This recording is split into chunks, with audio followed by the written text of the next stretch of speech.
Entrevista con Lea Azucena Cruz. Bienvenida a Proceso Digital. Muchísimas gracias. En realidad estoy muy complacida y agradecida por la oportunidad de conversar sobre temas de interés nacional. Proceso Digital es un medio que yo leo continuamente, soy seguidora, mantienen una publicación muy vigente, muy de actualidad, muy profesional, así que pienso que es de mucha importancia en lo personal esta plática. Cuéntenos, doña Lea, ¿está casada? ¿Cuántos hijos tiene? ¿Dónde nació? Sí, yo nací en Amapala, en el bello puerto de Amapala, como dicen, pero desde los 12 años me enviaron a estudiar acá. En esa época no había instituciones de educación media, entonces toda mi escuela primaria la realicé en Amapala. Y desde entonces ya me hice capitalina. Muy eventualmente voy al puerto, ¿verdad? Ahí están mis padres ya enterrados, ¿verdad? Pero todavía hay familiares que nosotros apreciamos mucho. Sí, estoy casada, mi esposo es Clovis Morales, también un asiduo seguidor de Proceso Digital, y tenemos 2 hijas, Cintia y Carolina Morales. Ya son profesionales, muy exitosas también. Cintia es una ingeniera civil, ella tiene su doctorado, trabaja en la Universidad Técnica de Agen, donde se graduó.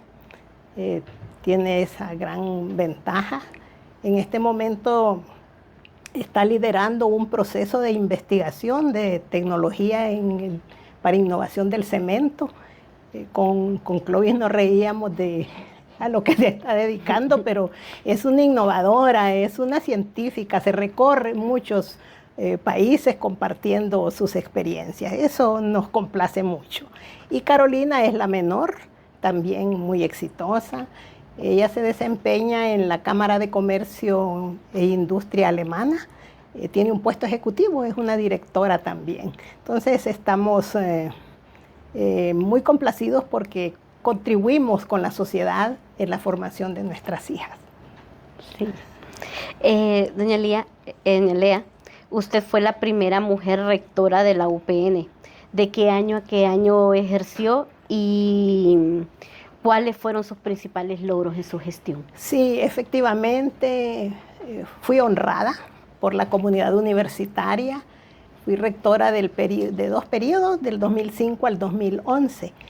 En la Universidad Pedagógica solo 2 periodos puede uno desempeñarse según la legislación, y afortunadamente los cumplí. Hicimos un trabajo en equipo muy importante porque el éxito en la ejecución universitaria y en todos los proyectos que uno emprende, es importante rodearse de equipos profesionales. Y en ese sentido fui afortunada. Logramos implementar muchos proyectos para avanzar en el desarrollo de la Universidad Pedagógica Nacional. Específicamente en el 2008, bajo mi gestión se desarrolló la reforma curricular, una reforma innovadora porque está basada precisamente en un enfoque de las competencias. A la fecha no ha habido otra reforma, aunque sí se han ido haciendo algunos ajustes. Contribuimos también enormemente en la formación de profesionales a nivel de posgrado y de maestría en el exterior. Desarrollamos un trabajo muy competitivo y afortunadamente también logramos mucha colaboración con organismos internacionales y con universidades extranjeras. En esa época había un programa, el Erasmus Mundus, que era financiado por la Unión Europea, y sobre esa base capacitamos a muchísimos profesionales. En este momento la Universidad Pedagógica cuenta con alrededor de 30 doctores en educación, y todos vienen siendo producto de esas experiencias que avanzamos con la cooperación internacional y a nivel de maestrías también, todos formados en Europa. Eso para tener un talento humano y una masa crítica que pudiera apoyar todos los proyectos que se estaban impulsando en la Universidad Pedagógica Nacional. También hubo un alto crecimiento de la matrícula estudiantil. Hubo momentos en los cuales en los procesos de admisión recibimos alrededor de 10.000 aspirantes y eso nos llenaba de muchas expectativas. Siempre es importante favorecer la capacitación, el profesionalismo y sobre esa base se trabajó. Aparte de ello, en infraestructura avanzamos muchísimo. Logramos dejar al servicio de la sociedad y de la comunidad de la Universidad Pedagógica una biblioteca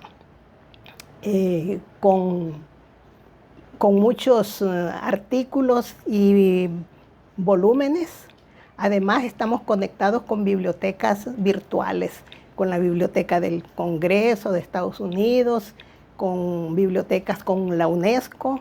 Entonces, logramos avanzar en esta línea porque los recursos, los textos, todo eso son gran soporte para tener un proceso educativo y una formación del profesorado exitoso y acorde con las demandas de la sociedad. Sí. En estos momentos, ¿cuáles son los desafíos de la educación superior en Honduras? ¿En Honduras? Bueno, a nivel de... He revisado un poco la situación, cómo estamos en relación con América Latina y el Caribe, cómo estamos específicamente en Centroamérica y cuál es la situación de Honduras.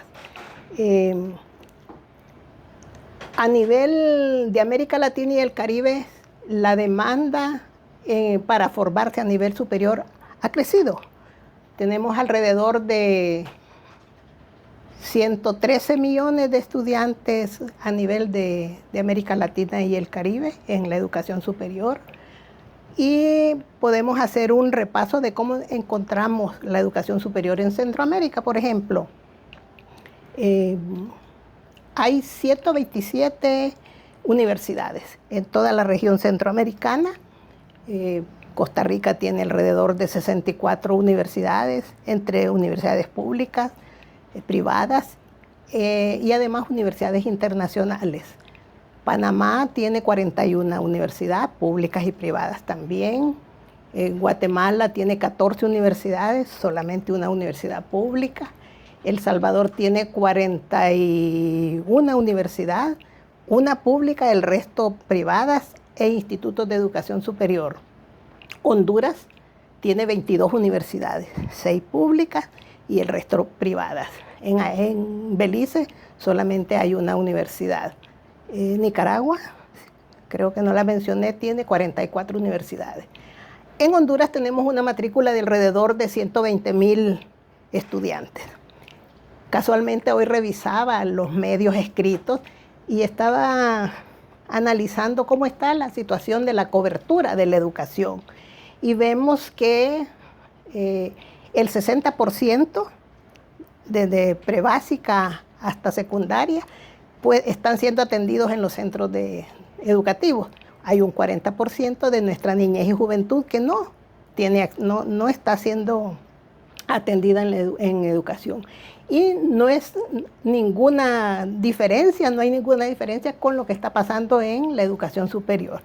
Si a educación media solamente nos está llegando un 25, 30%, la educación superior está también teniendo un rezago.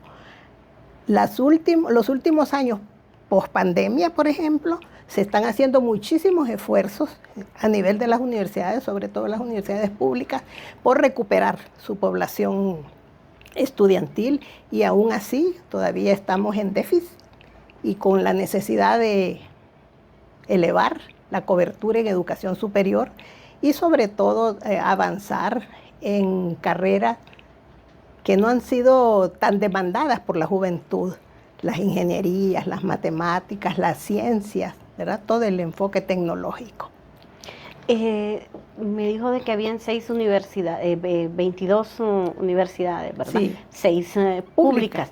¿Es Honduras el que tiene más universidades públicas a nivel centroamericano? Mm, Panamá tiene 5, Costa Rica. Sí, fíjese que Honduras tiene 6, aun cuando tenemos menos universidades que otros países. Pero sí tenemos una universidad más, porque Costa Rica tiene 5, Panamá 5. Sí. Y el caso que llama la atención es en El Salvador y Guatemala, donde solamente hay una universidad pública. Sí. Así que la aspiración es seguir masificando la educación pública para que haya mayor acceso y ampliar la cobertura a ese nivel. ¿Y cómo podemos hacer para ampliar esa cobertura, que lleguen más estudiantes? Llamar la atención del estudiante que sale del colegio para que estudie la universidad. Sí, se han perdido muchos espacios, muchos jóvenes no están encontrando atractivo el acceso a la educación media y también en el caso de la educación superior.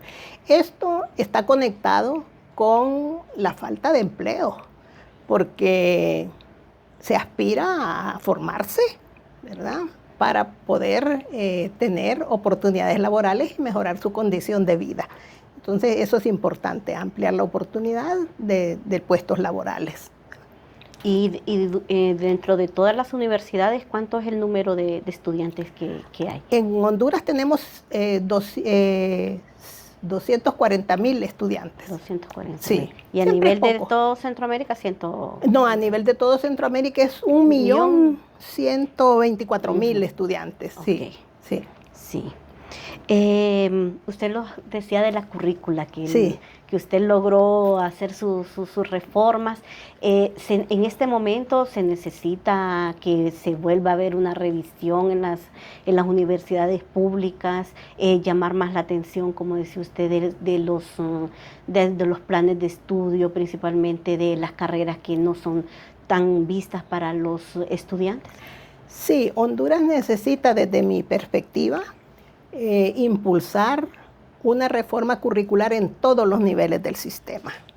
En el caso de la educación desde prebásica hasta la educación secundaria, considero que es necesario implementar o redefinir un currículum educativo.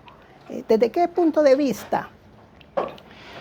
Reenfocar el papel del profesorado, ¿verdad?, de manera que el aprendizaje sea el centro de toda la base de la educación, para que esos aprendizajes se constituyan en medios de progreso integral de la persona. Y ir poco a poco alejándonos de la concepción de acumular conocimientos. Es más, enfocarnos en el aprendizaje provechoso para la persona. Así que en ese sentido, considero que es necesario enfocarnos en un rediseño curricular a ese nivel. Y en el caso universitario de la educación terciaria, pues las universidades van haciendo ajustes a sus carreras y acá hay más autonomía a ese nivel. Entonces entiendo que acomodan las carreras conforme a las demandas de la sociedad y a lo que está pasando en el mundo a nivel global. Sí. Hay una mujer en el poder ejecutivo y otra en el poder judicial, Sí. Pero sigue existiendo un estigma de manipulación que hace falta por romper esos paradigmas. Bueno, efectivamente necesitamos avanzar en procesos de libertad, que se respeten los derechos civiles, no solamente pensar en los derechos políticos de la mujer, del género, sino que los derechos civiles. Y en ese sentido, como mujer, me solidarizo enormemente con el género por la cantidad de femicidios que suceden. Hay un deterioro, hay un irrespeto y hay poca preocupación por la vida de la mujer. Entonces, creo que no enfocarnos en que hay una presidenta en cada poder, en el Ejecutivo o a nivel de la Corte Suprema de Justicia, sino que que toda la sociedad nos preocupemos por la igualdad de oportunidades y la preocupación, tanto del hombre como de la mujer. Sí. ¿Deben las mujeres ser tomadas más en cuenta para tener cargos importantes en el país? Bueno, en este sentido, la mujer ha avanzado muchísimo en el acceso a la educación. Y me puedo enfocar en el caso de cómo estamos en la educación superior en América Latina y en el caso particular de Honduras. La matrícula de mujeres en educación superior es superior a la de los hombres. Estamos alrededor de un 52% y los hombres en un 48% por ahí. Entonces, se ha avanzado, pero esa cobertura, esa ampliación y esas oportunidades de la mujer para acceder a la educación universitaria no se reflejan en su totalidad como debería ser. Por ejemplo, hay muchas limitaciones en el puesto laboral, poco acceso, hay mucha restricción para desempeñarse en puestos ejecutivos, gerenciales. Entonces, y además de eso, las carreras que escoge la mujer siempre es en la línea más tradicional. Poca participación en las ciencias y en las tecnologías. Entonces, hay interés porque se puedan implementar planes nacionales para ciencia, tecnología, innovación y evitar un poco el sesgo, ¿verdad? Para que verdaderamente hombres y mujeres podamos desarrollarnos en el país. Sí. Como mujer y académica, ¿qué siente con la ola de criminalidad que cobra la vida de féminas en Honduras? En algún momento he pensado y dejo de contar. No me entusiasma en ver algunas noticias a diario, porque con lo que se inicia es con la cantidad de muertos, de fallecidos, tanto hombres como mujeres, pero como representante del género, por supuesto que tengo hondas preocupaciones por el descuido y la situación de indefensión en que se encuentra la mujer hondureña. Es trágico que a esta fecha, hasta el día de ayer, lo que decían los medios es que habían 18 femicidios y 2 que habían fallecido por accidentes. Entonces estamos hablando de 20 mujeres. Casi podría ser una estadística de una mujer por día. La escuela debe contribuir también, ¿verdad? Porque estamos viendo que hay como un renacer del machismo, del patriarcado, y aun cuando la mujer se está educando y está teniendo acceso a la escuela, a la universidad, no sé si es que se ve como desde un papel muy competitivo, que se discrimina en ese sentido a la mujer, pero sí llamo a las autoridades para que en realidad nos preocupemos más y aseguremos condiciones de bienestar y la vida para la mujer, pero por supuesto también para el hombre, porque hablamos de condiciones de igualdad, ¿verdad? Entonces nadie acá es superior en cuanto a género. Todos somos importantes en una sociedad y debemos cumplir un rol para contribuir al desarrollo de nuestro país. Después que salió de la universidad, se ha dedicado a hacer publicaciones. Cuéntenos en qué han consistido sus publicaciones y esos aportes a la academia. Sí, yo tengo 2 años de haberme pensionado, aun cuando a nivel de mi esposo insistía en que sí, ahí todavía podés aportar. Y claro que sí que uno puede aportar, pero no, estoy satisfecha en la condición que me encuentro como una profesional en retiro, pero eso no quiere decir que uno no puede continuar aportando el conocimiento, la experiencia que ha logrado acumular. Pertenezco a un movimiento global, Kairos, que es un grupo de académicos a nivel mundial y por regiones. sin fines de lucro, por supuesto, y en el cual estamos comprometidos con la transformación de una educación de calidad sostenible. Así que ahí he encontrado un espacio donde puedo publicar. El año pasado tuve 2 publicaciones. Una de ellas me ha llenado de mucha complacencia saber que el reporte que nos enviaron, Espacios Educativos, es esa revista donde escribimos, figura uno de mis artículos como los 10 más leídos a nivel de Iberoamérica, y es precisamente el papel de la mujer en la educación superior de América Latina y el Caribe. Me enfoco mucho en el interés por la igualdad de oportunidades y por favorecer el desarrollo de las niñas y las jóvenes desde la infancia en áreas que no son muy llamativas o muy demandadas para la formación, como son la línea de las STEM, las ciencias, la ingeniería, las matemáticas. Entonces me enfoco mucho en eso, para que efectivamente a nivel de la escuela, de las familias, miremos con interés la necesidad de elevar la estima, la autoestima de las niñas, de las jóvenes, e ir borrando esos estigmas, ¿verdad? Porque hay capacidad para que se pueda avanzar en esa línea. Así que estoy contribuyendo en esa revista. Publiqué también un artículo sobre la gestión de la calidad de la educación superior. También siempre me refiero a la región, a América Latina y el Caribe. Y en este momento estamos comprometidos con un máster en evaluación para apoyar a un grupo de académicos de la Universidad de Haití, un país que ha sido muy sufrido, que tiene más necesidades que nosotros.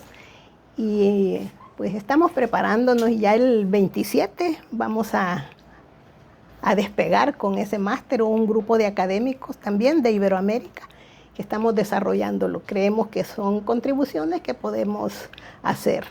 Y cuando sea necesario y el país, la sociedad lo requiera, también pongo a disposición la experiencia que hemos logrado acumular y el conocimiento, porque en Honduras se necesita mucho cambiar el papel, potenciar el papel de la educación, reforzar los centros escolares, reforzar el profesorado, ¿verdad? Que se enfoque verdaderamente en desarrollar los aprendizajes, ya dejar esa educación tradicional, la memoria, la repetición de contenido. Estamos viviendo otra época. Imagínense todos los retos que uno ve cada día con el avance de las tecnologías de la información. ¿Y acaso lo vamos a estar viendo? ¿Qué es lo que está pasando con la inteligencia artificial, con el avance en los medios? No puede ser, porque entonces nuestros jóvenes van perdiendo interés porque sienten que no van a poder ser competitivos con jóvenes de otros países, ¿verdad? Sobre todo en la época que vivimos, donde hay mucha movilidad. La globalización es eso, ¿verdad? Vernos como un todo. Así que por ahí estamos contribuyendo siempre. ¿El uso de la tecnología está mal implementada en el país? No, yo creo que hay necesidad de avanzar en el uso de la tecnología y orientar un poco, ¿verdad? Porque uno ve que yo observo a los jóvenes cuando uno va en los espacios, en los medios, en el transporte, en los comercios, bien enfocados, observando un celular, ¿verdad? Pero ahí hay cantidad de información valiosa. Entonces creo que también es importante que redirigir un poco a la juventud para que use ese medio, ¿verdad? Si ahí hay toda una tecnología de información con qué es lo que no encuentra uno en esas plataformas que pueden ayudar a crecer profesionalmente, ¿verdad? Entonces, ocupamos un poco de aconsejar y desenfocarnos mucho en algunas redes que no contribuyen al crecimiento de la persona, sino que hay algunas deformaciones que se pueden estar viendo. ¿Cómo se define Lía Azucena Cruz? Pues soy una mujer llena de paz, feliz, He logrado cumplir mis sueños, aun cuando todavía quisiera ver a Honduras con una cobertura total. Si estamos preocupados porque el 40% de niños y jóvenes no tienen acceso a los centros educativos, eso es impresionante. Entonces, hay mucho que dar. Y yo creo que no desde el punto de vista de gobierno, sino que como Estado, las instituciones educativas, las autoridades, la Secretaría de Educación, la sociedad civil, los profesores, los estudiantes, deberíamos de impulsar un movimiento social para que verdaderamente se efectúen los cambios que la educación necesita. Porque realmente, si estamos convencidos también que la educación es un bien social público, ay, ¿qué estamos haciendo? Y es un derecho universal. Y ese 40% de nuestros niños y jóvenes, ¿cómo queda ese derecho? Entonces hay una enorme desventaja y la brecha, ¿cuándo la vamos a cerrar? Para que verdaderamente nos sintamos felices de tener una sociedad hondureña educada completamente, donde hay acceso para todos. Y que dejar los eslogan, ¿verdad? Traducirlos en hechos concretos, ¿verdad? En acciones efectivas. Y para eso el compromiso de nosotros los educadores, que se pueda valorar la experiencia que se tiene y que se puede impulsar un movimiento de académicos sin ideología, ¿verdad? Sino que enfocados en el interés nacional y en el desarrollo verdadero de la educación nacional. Para culminar, doña Lea, ¿cuál es ese mensaje que usted le envía a la población, principalmente a los padres de familia, para que tengan ese gusanito de enviar sus hijos a clases, sin importar el estatus social que tengan? Lo importante de un país es la educación, que su hijo se forme. Yo pienso que es importante que desde los medios de comunicación, y ahora que nos encontramos en proceso digital, un medio que ofrece las condiciones, las facilidades, que está a tono con lo que está sucediendo con las tecnologías de la información, que contribuyamos para verdaderamente empoderar, ¿verdad? Y dar la potencia que requiere la educación. Y desde esa perspectiva, entonces, reforzar lo que nos corresponde hacer a todos como sociedad, ¿verdad? Yo le había dicho que era la última pregunta, sí. Pero ¿cómo la población puede encontrar sus publicaciones, sus escritos? Estamos mi participación es en espacios educativos. Yo se la voy a dejar a ustedes y los lectores, la gente que sigue el proceso digital, ahí podrá encontrar también el link para seguir las publicaciones. Y yo los comparto también con colegas, con amigos, con profesionales, con académicos. Creo yo que eso es importante porque estuve viendo, encontrar qué espacio para que pueda uno compartir este tipo, porque son esfuerzos, ¿verdad?, que uno desarrolla. Así que en ese sentido estoy abierta para poder compartir esas publicaciones que no circulan mucho en este medio, sino que más se quedan a nivel de los académicos que siguen esas revistas. Espacios educativos en la que escribo es una publicación que se genera en España para todo Iberoamérica. Entonces, ¿y cada cuánto hacen esas publicaciones? Es mensual, ¿verdad? Uh-huh. Pero el año pasado yo solo escribí 2 artículos. Ahorita, como estoy enfocada en el posgrado para apoyar a los académicos de Haití, pero ya lo vamos a retomar para escribir. Me gusta mucho escribir.